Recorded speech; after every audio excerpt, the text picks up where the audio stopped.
I saw a UFO. It did things that defy the laws of physics. It must have been an alien.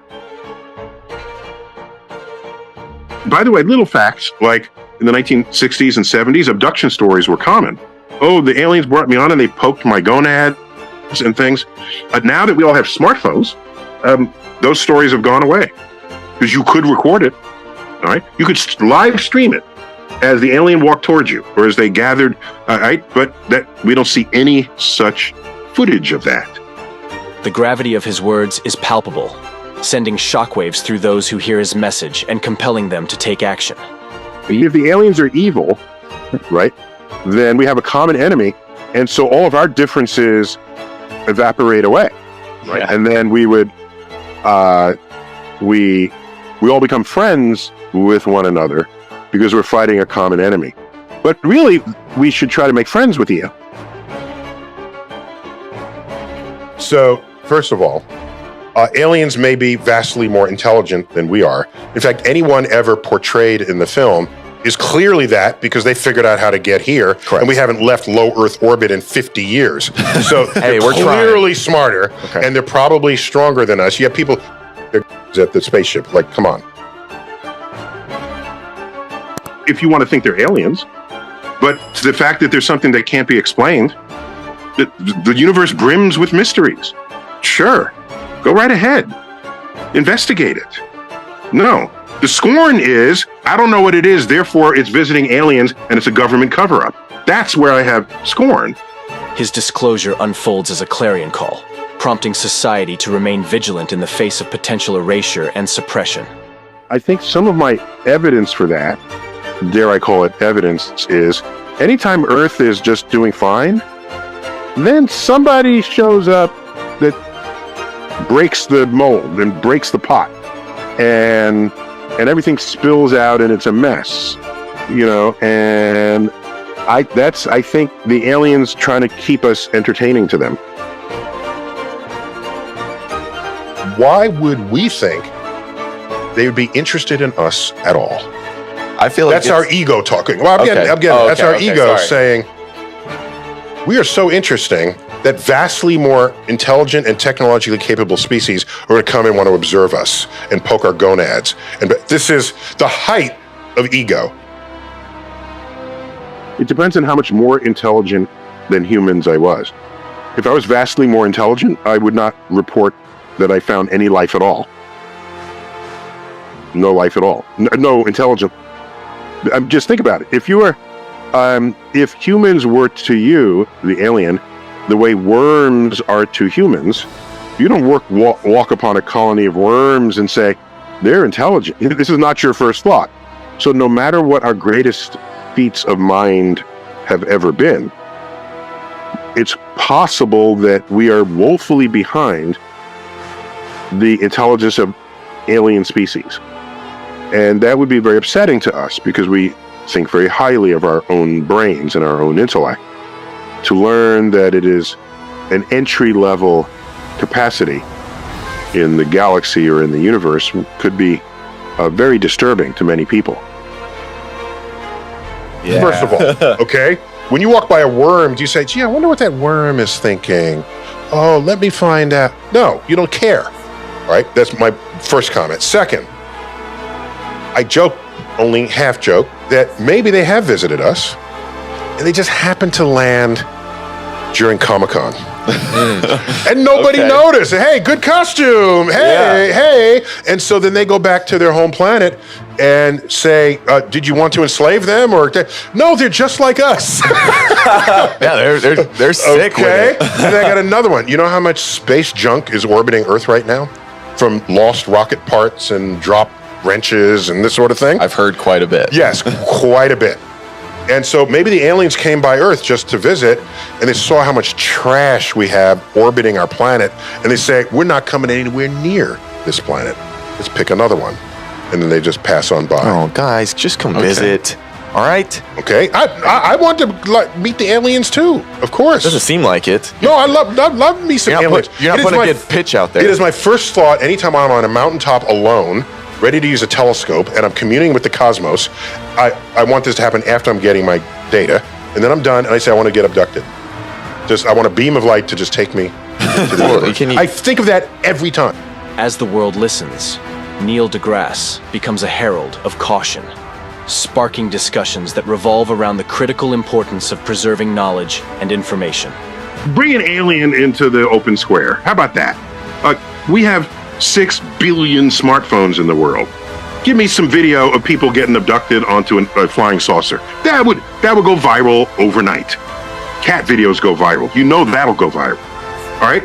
I'm thinking if we're being invaded by aliens, we would not need congressional hearings to establish that fact. Really? The aliens are coming and they're only going to restricted military airspace? Really?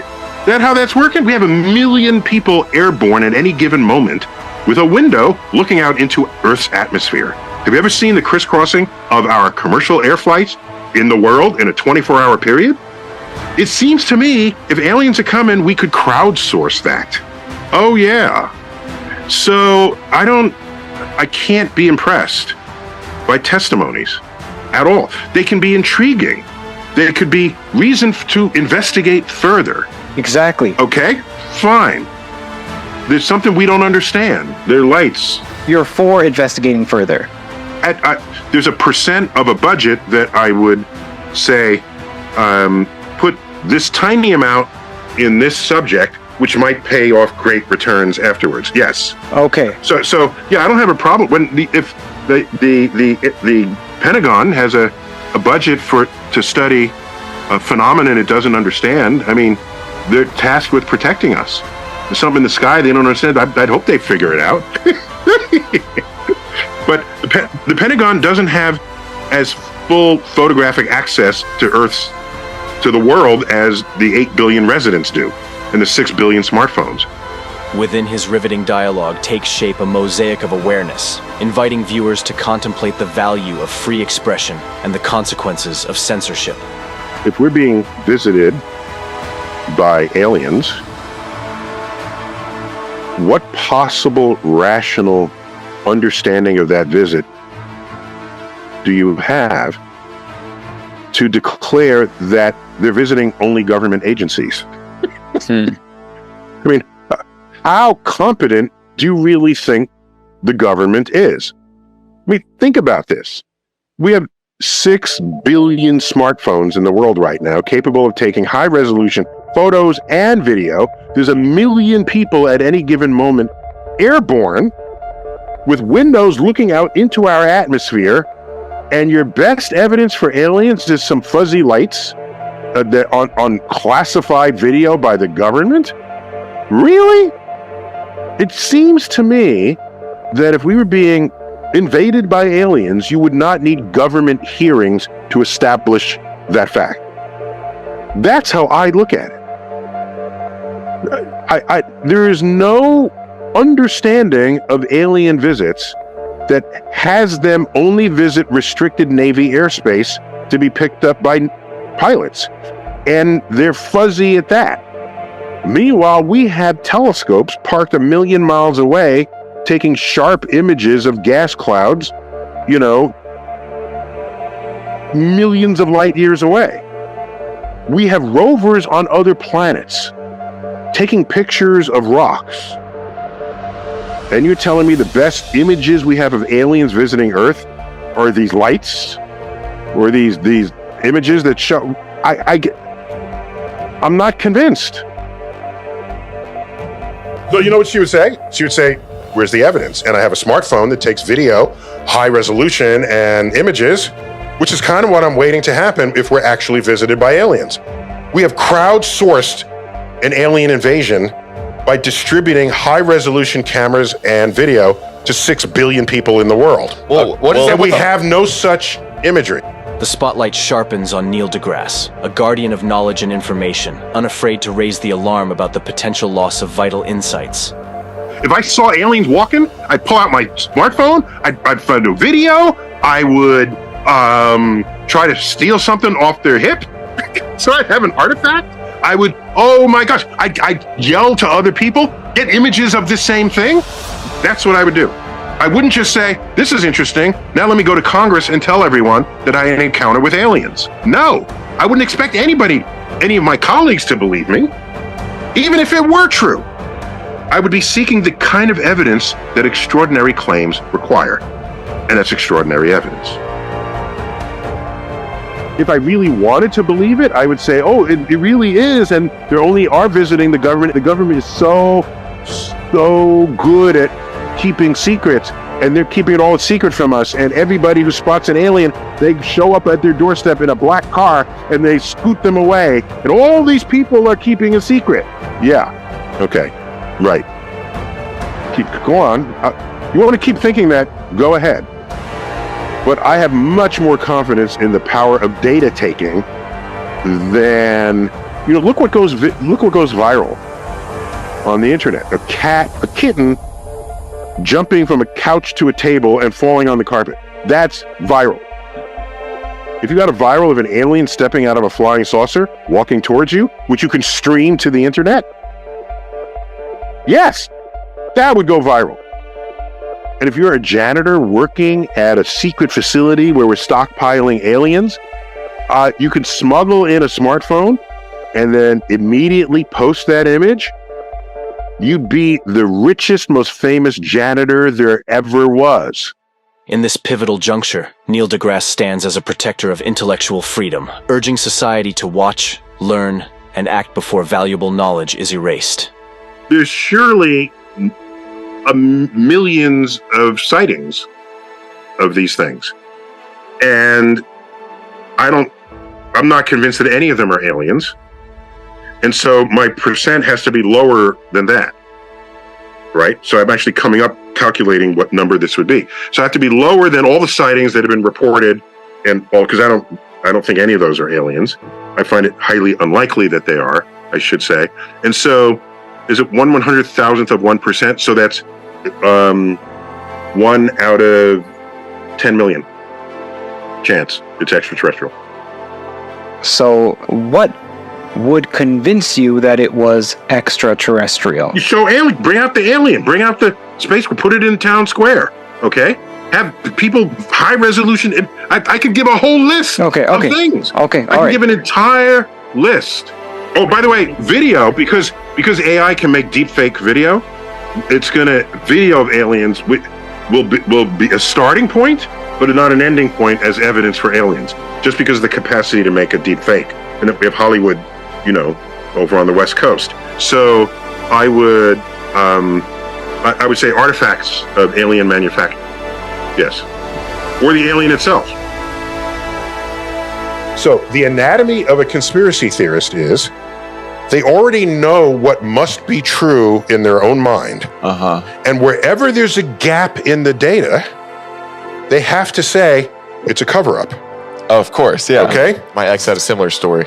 This is the anatomy of a conspiracy theorist's thoughts.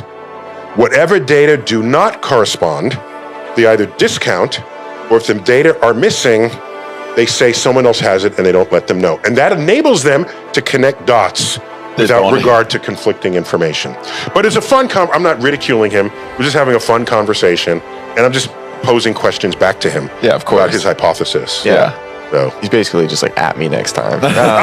So I remain unconvinced that we've been visited by aliens. We have high resolution images of the surface of Mars, an image of a collision with a moonlit asteroid, the DART mission, to deflect it so that we know how to deflect future extinction level asteroids. We have images from the edge of the universe from the James Webb Space Telescope parked 1 million miles from Earth. Oh, and by the way, the panorama on Mars was taken by an SUV-sized rover, plunked down. Let him know. Let him know.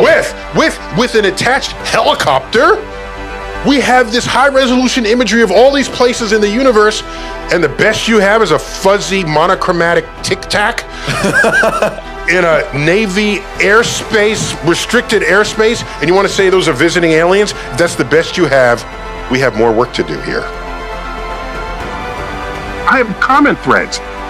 There's a whole, what percent? Half, maybe? Half will say that I saw a UFO.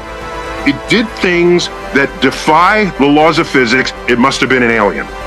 That is one of the most common accounts for lights in the sky that defy. They say, and then it zipped away faster than any airplane. It must have been an alien. Do you realize how common that is? And I'm saying, we don't know what it is. It's fascinating. Let's investigate further. If we go extinct on Earth because of an asteroid impact, we'd be the laughing stock of aliens in the galaxy. Consider that if an asteroid comes, you don't know necessarily early on what part of the Earth it's going to hit. So, yeah, it's a part of history, and it's a reminder that if you want to think about the future of civilization, you have to include a defense plan against asteroids. Yeah.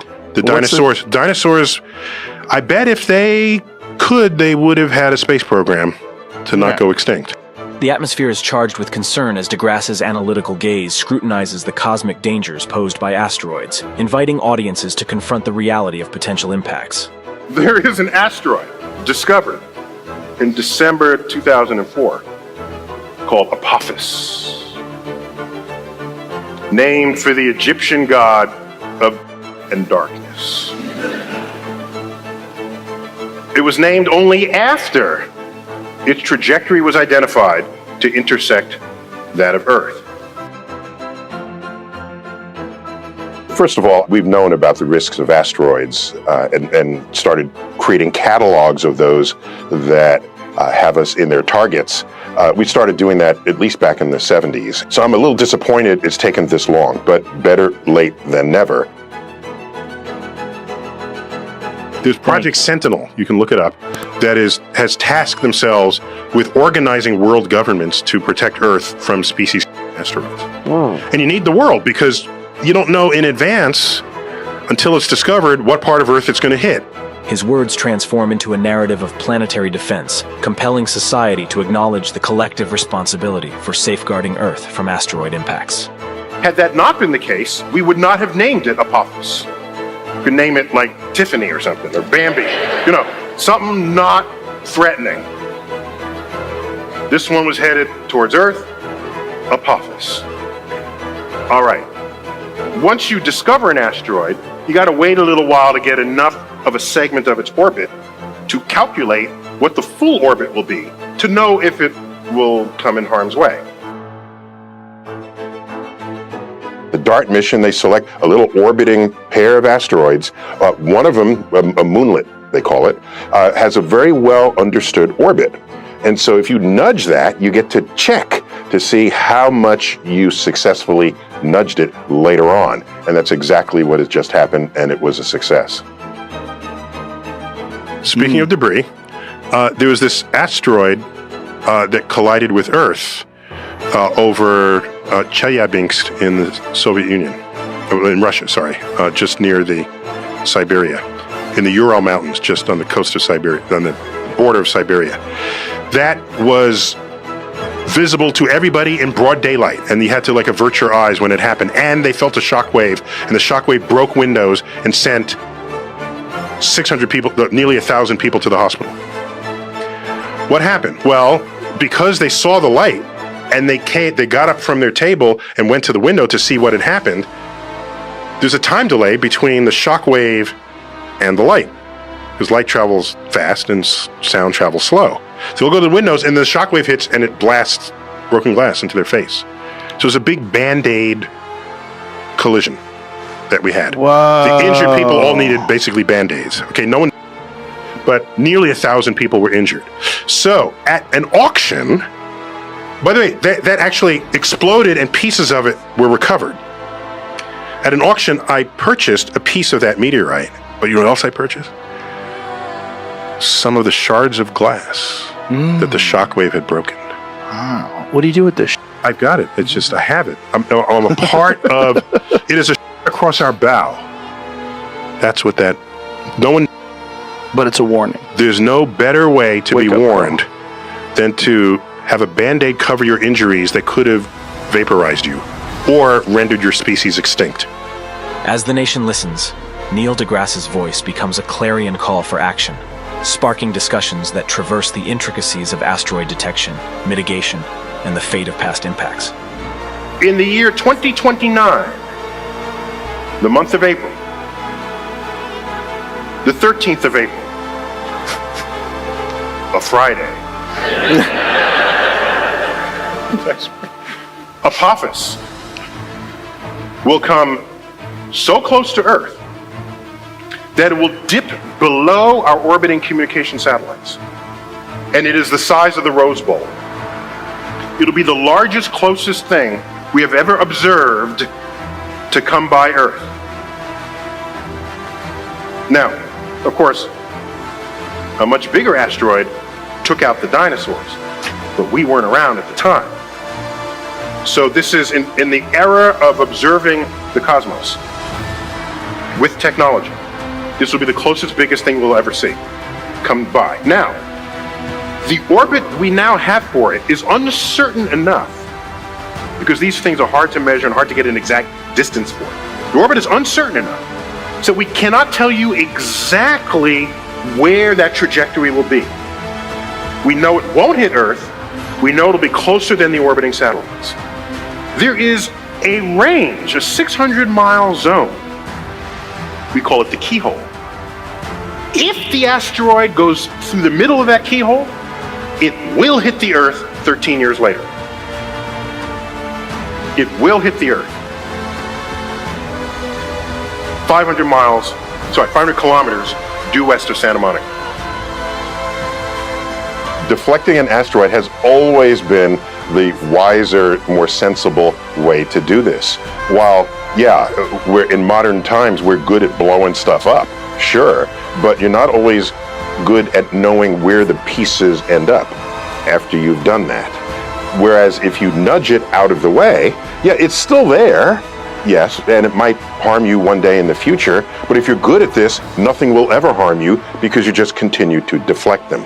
You can send it off to the left, to the right, you could even speed it up or slow it down, but any of these will successfully, if you calculate it right, prevent yet another extinction, which the dinosaurs suffered. And by the way, I'm pretty sure that if the dinosaurs had NASA, they'd still be here, and we would have never evolved to anything more ambitious than a rodent running underfoot, trying to avoid being hors d'oeuvres for T-Rex. Within this cosmic threat takes shape a mosaic of awareness, inviting viewers to reflect on the profound impact of asteroid strikes on our world and the need for preparedness. I think, and it's to our own peril. Not the least of which is the risk of asteroid impacts, one of which rendered the dinosaurs extinct 65 million years ago. You know, if they had a space program, they would have figured out a way to deflect the thing. But they don't even have opposable thumbs, much less their walnut-sized brain. So it's beyond them. It's them, it's not beyond us. If we go extinct on Earth because of an asteroid impact, we'd be the laughing stock of aliens in the galaxy. The solar system is a gallery, basically. You think it's just peaceful, tranquil outer space, but there are rogue asteroids. There are thousands of asteroids that are broken loose from the asteroid belt, whose orbits cross the orbit of the Earth. And they're out there, and it's not a problem if they're out there, provided we know where they are and how to track them. Excuse me, provided we know where they are, how to track them, and how to deflect them. That third part of that is an issue right now, because it's not good enough to just know you're about to die by an asteroid. Yeah, you want to try to do something about it.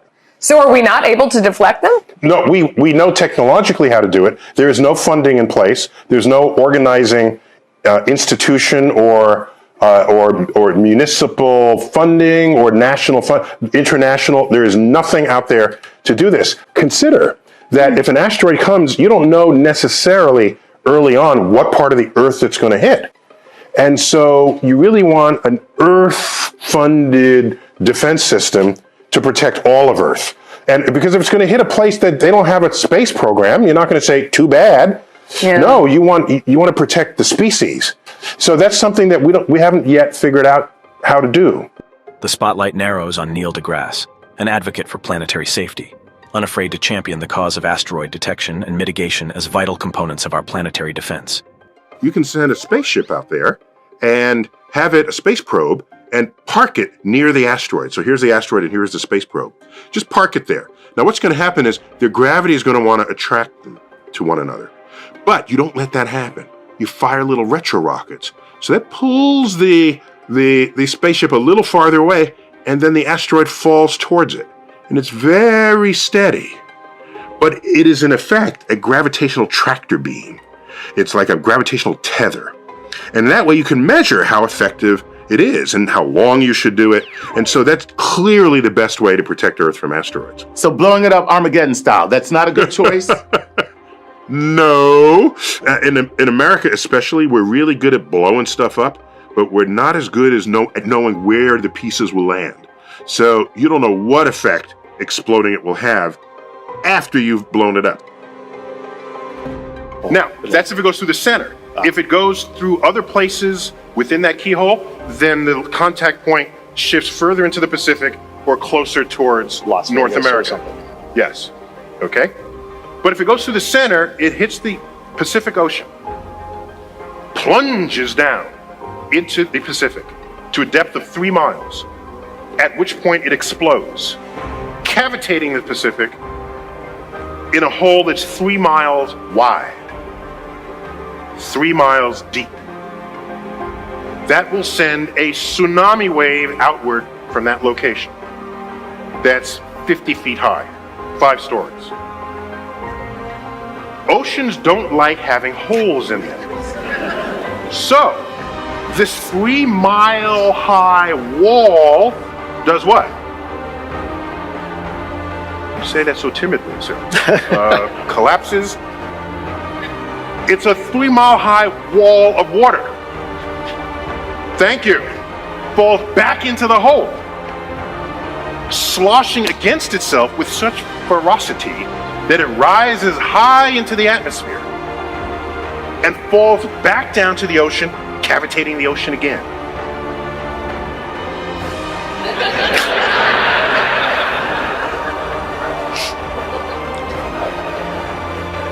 So now you make a cavity a second time. This cycle takes about 50 seconds. You can calculate it, okay? So here comes the first tsunami, and 50 seconds later comes another tsunami. In this pivotal moment, Neil deGrasse Tyson stands as a messenger of cosmic vigilance, urging society to recognize the importance of protecting our planet from the celestial perils that lurk in space. So you have the orbit, and if you put it into a head-on collision, what you do is you sort of slow it down and it falls to a lower orbit. And in that lower orbit, you change the orbital period. And that's what we were able to measure quite precisely. I'd like to think that in not too many years, we'll get very good at this and be able to ensure some level of protection of our species, not just our species, other species of life on Earth. I don't want to be the laughing stock of the galaxy, being the only species with enough resources and intellect to have a space program and not actually invoke it to prevent us from going extinct. Well, all the movies always show governments detecting the asteroid with some special telescopes and then keeping it a secret. Excuse me, you cannot keep the sky a secret. It is above all our heads, and there are countless thousands of amateur astronomers with backyard telescopes that look into the universe and find these things. And so you realize that most comets, up until recently, most comets were found by amateur astronomers, and asteroids too. So now we have specialized telescopes, but they're controlled by us, not by the government. So yeah, if we find one, you're gonna know the next day, because that stuff will go public, and then everybody will find out at the same time, very likely via the internet. And it is no secret anybody can keep. So there you are on the beaches of Malibu. Tsunami comes in. Now, unlike the tsunami in Indonesia, which was one wave that went deep into the shore, this first wave needs a supply of water to exist, so that the next wave actually sucks back on it to create itself. So this tsunami will only go in about a quarter of a mile.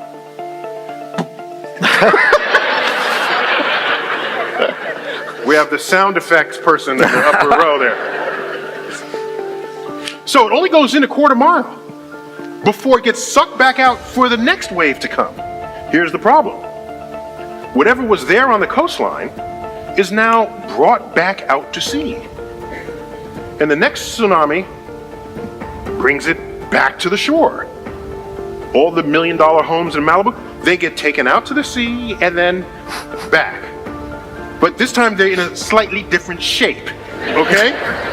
And so what happens is all the artificial stuff, all the houses, the factories, they get churned into this ablative force that sandblasts the entire west coast of North America clean. So have a nice day for that. But this big school. So I'm sorry, I said 13 years after 2020. I misspoke. It's April 13th, 2029, and if it will hit Earth April 13th, 2036.